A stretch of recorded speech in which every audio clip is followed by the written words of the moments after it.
is the StartingWhy podcast. Here we ask entrepreneurs, actors, investors, innovative, and artists on the why they are doing what they are doing, what motivates and drives them, and why can't they stop. We will start in 5, 4, 3, 2, 1. Welcome everybody. Hey Michelle, how you doing? Hi, I'm good. How are you? I just came back from Miami. Great. Just came back from my garden. There's both. In both situations, there are trees. Oh yeah, but maybe a little bit more palm trees, right? So this is another recording of our joint podcast, Starting Why, when we ask about the why of doing things. And this time we ask ourselves, why not to do something like really productive in summer, since we basically spent like almost the last year, 1.5 years in sweatpants on the couch. The episode is called 10 Things to Make Money this summer, and I'm really excited about this. Yeah, or maybe even more than 10 things. How about taking turns? So basically, I have an idea, you have an idea, I have an idea, you have an idea. Sure. Oh, that sounds good. First recommendation would be start an Amazon store. That's also one way to make money. But my main reason behind it is that they are right now really hot in the startup market. And there are several companies out there who are looking to purchase good, well-run Amazon dealers, Amazon stores out there. So basically, if you invest like half a year of doing good work, you could cash out really big. Awesome. Yeah, that sounds exciting. So starting an Amazon store, and find something you can do remotely and start a gig. So you can basically go to Fiverr, and if you are really good with a skill set like video editing, audio editing, or making logos or YouTube intros, then you might be very successful on Fiverr and have tons of clients. Or if your voice is just good, because that's also where we got our voiceover for the introduction. And I have to tell you, do you know what's the best gig on Fiverr? What? It's a guy, an American guy. He already lives in Europe, but he sounds like a real cliche New York mobster. How does that sound? I'll link the gig down here in the show notes, but he sounds really good. Something from The Godfather or The Sopranos. Yeah, maybe he sounds like somebody who's really in his role in The Sopranos. That would be the best place. I could just imagine this guy sitting in the Bada Bing.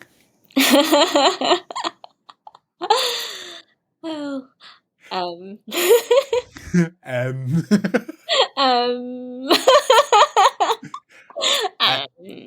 As you already said, you have been traveling. So I thought many people will want to travel now that they can do it again.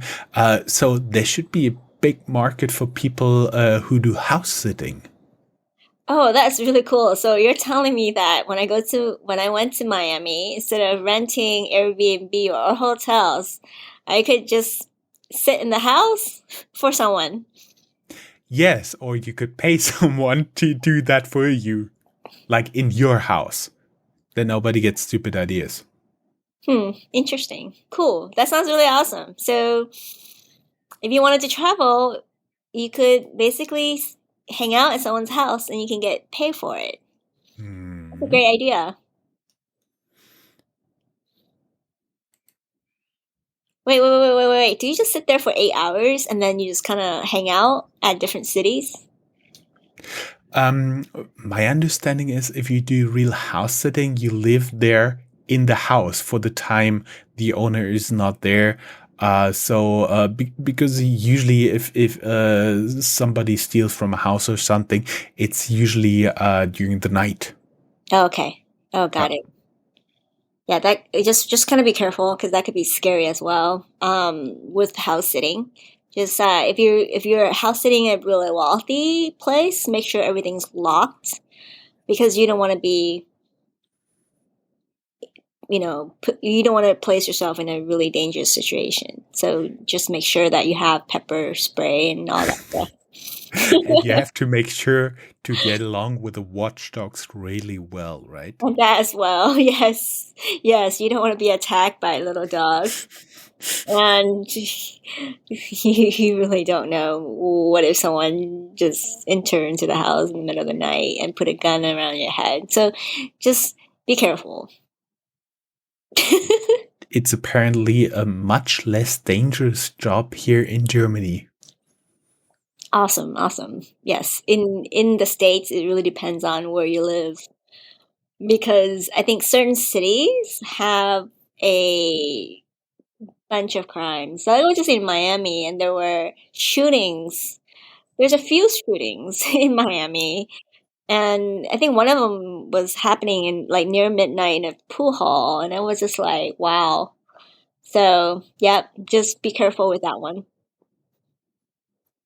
And then the one that I have, the next one, is to become a delivery driver for food companies, or one of the companies that want you to drive and deliver things for them, like Gorillas, Delivery Hero, Foodora, DoorDash, Instacart. I have a friend who does that, and he has a lot of fun actually delivering, just buying things for people at Target and grocery stores and delivering these items to them. He really likes it. Sometimes he gets really big tips, but sometimes, like I think, on Facebook, for example, I saw him one day with a bunch of balloons that someone wants to be delivered, purchased and delivered. So I thought that would be a lot of fun. I also do understand that if you use your bicycle, you could be really fit when fall starts. I guess you have a lot of exercise with that, right? Because you're running around all day, getting a bunch of items and delivering to the house. I think that one is kind of fun. I actually wouldn't mind doing that. You know what I mean? Like I could see myself buying things for different people and delivering them. But it would take me a while though because I don't know grocery store that well. I think grocery stores should have like laptops and a whole like a library, where you can enter into the food name and then it tells you where the aisles are, where you can find them and maybe a picture, Like maybe in-store it would have a navigation with your cell phone? yes, yes. And if it has like AI, that would be super awesome. Like you'll be like, I would like a, like and some of the customers are really sophisticated, right? So what did they say? Oh, I want a box of ice cream, sandwiches with mints.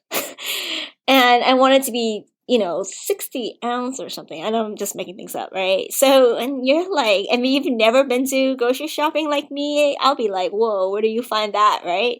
So Or then you just kind vanilla ice cream only with Fiji vanilla. So of, you have to go into the small print of all the vanilla ice creams on display. Oh, then where is this? Where? I'll be making like $2 an hour just having to go through all the ice cream at the store, right? So like if there's like a little index at the grocery store, it would be a lot easier. Please make that someone.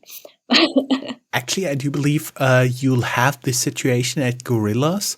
Mhm. There are a grocery delivery store here in Germany, especially in Berlin, guaranteeing 10-minute delivery. So basically, Oh, you're right. always on a run, and they should have all the stuff packed and ready when the delivery guy comes, and then they're leaving.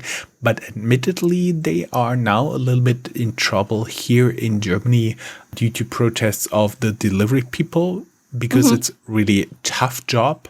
Every time 10 minutes, 10 minutes, 10 minutes. Yeah, that's really hard. Plus the people living around it, they don't like all the traffic it generates. Not only all the people coming and going by foot, on the bicycle, on the motorcycle, but also there's a steady stream of trucks delivering stuff. Yeah. all around the clock. So I do believe that could be really annoying if you live just next Yeah, door to it. we need But drones. they already started in New We need York. drones with remote controls. Yeah, talking about drones and future, my favorite thing, become a self-published ebook Yay. author. It worked for Craig Allenson, currently my favorite author, and R.C. Bray, who's speaking the books, is just awesome. Awesome. Yeah, I love books, so I might be one of these people who buy your ebooks, by the way, because I have a lot of them. Fortunately, they only take up a storage space. Yeah, that's true. I mean, like, so I'm one of the, biggest client of Amazon Books before Amazon basically sells everything. Like, I would just basically buy all my books from Amazon. And I have a library. I don't know. I built a library, so I have a room that I turn into a library with nothing in it but books. And I think over the years, my ebooks and Audible books basically outperform, not perform, I mean, in terms of quality and number, right? Than my library, because I have so many Audibles and ebooks now. But I really love, I read all kinds of stuff, so I love books. Besides shoes, I think books is like one of my collectible items. Oh, So, I have another instant idea. It's not an idea to make money, but it's also something you can have on your to-do list for the summer, like getting through a really good reading list. When you talked about ebooks, I still have not touched one of audiobooks. I still have not touched my longest audiobook yet. The which one is the Decline longest and the one? Which Fall one is of the the longest Roman one? Empire. I Oh, wow. do believe it's more than 24 hours. Wow. Look at I have on Kindle, I have IQ84, and it's a couple thousand pages. And I think I'm at 50% since like a couple years ago. But I used to read in, like, I had a Kindle Fire for my business books. I have Kindle, normal Kindle, paper Kindle for literature, because I think the style of literature is different from business books, which is you just really want to read it to get the thought and information, but you Michelle, kind of I want it to was enjoy totally it. underestimating it. The Decline and the Fall of the Roman Empire runs 126 hours and 31 minutes. Oh my God. So you could fill up your summer just with this audiobook. Wow. How many days is that? Divided by 24. With sleeping, with eating, or without.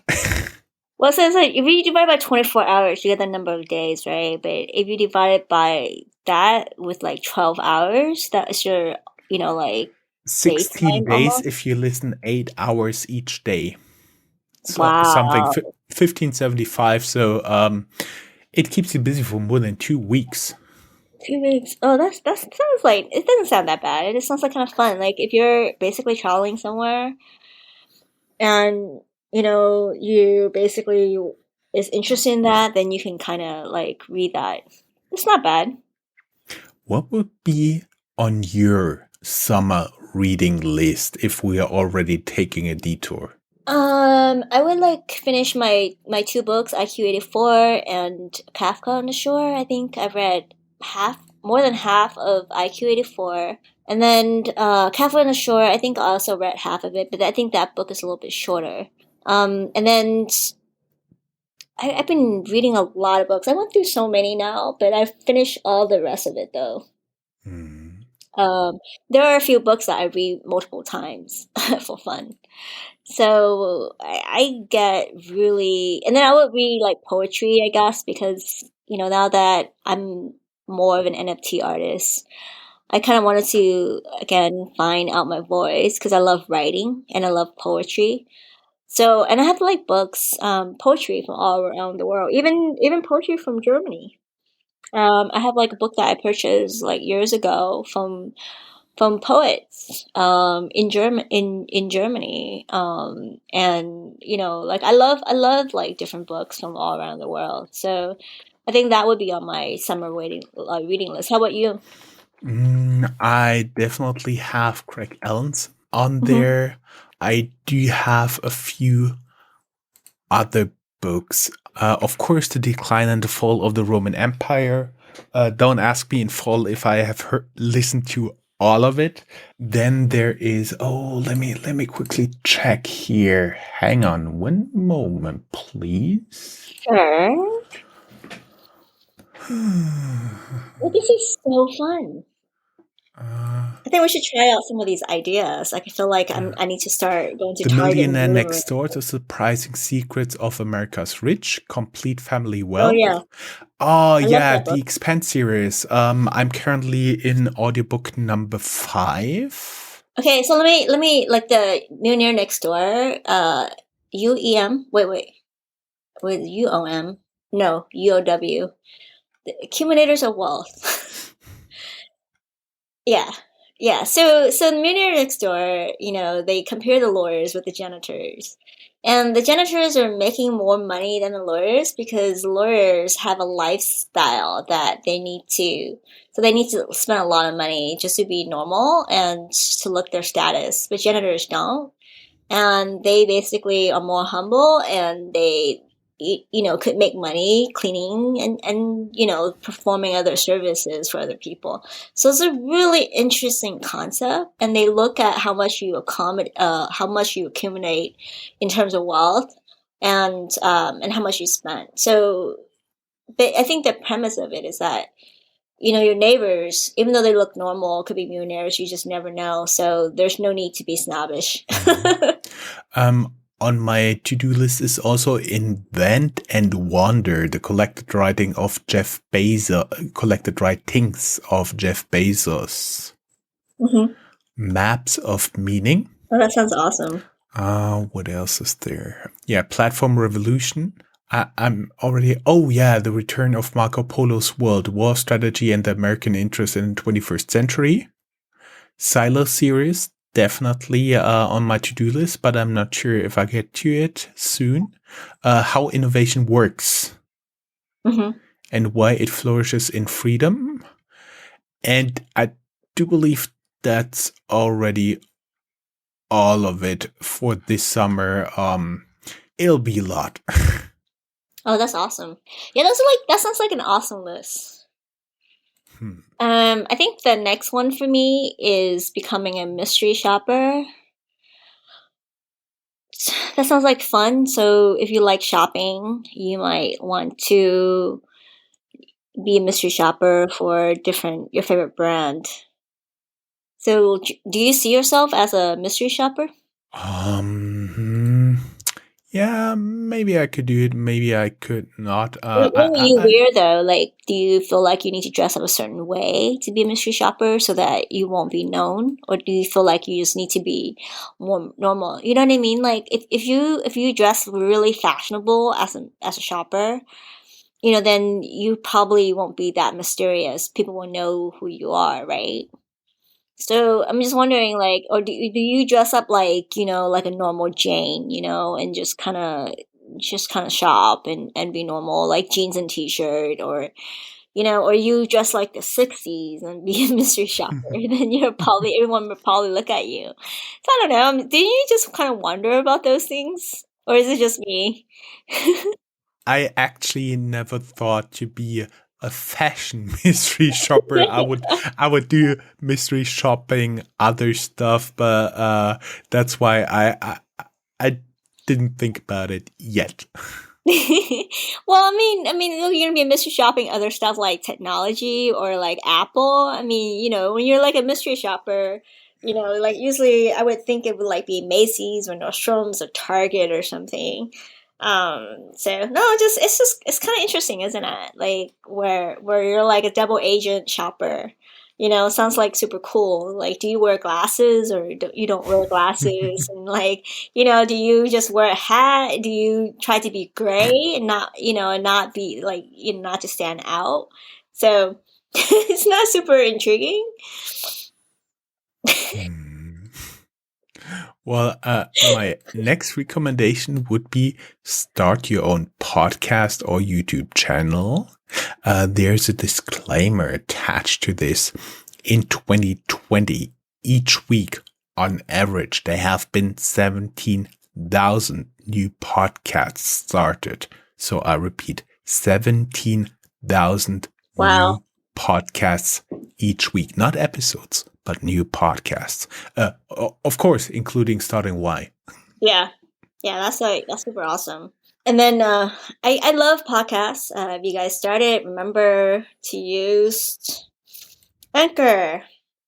And then also your YouTube channel. Those are always fun. I think for YouTube you need to make at least 40 videos, or 35 to 40 for the algorithm to pick up.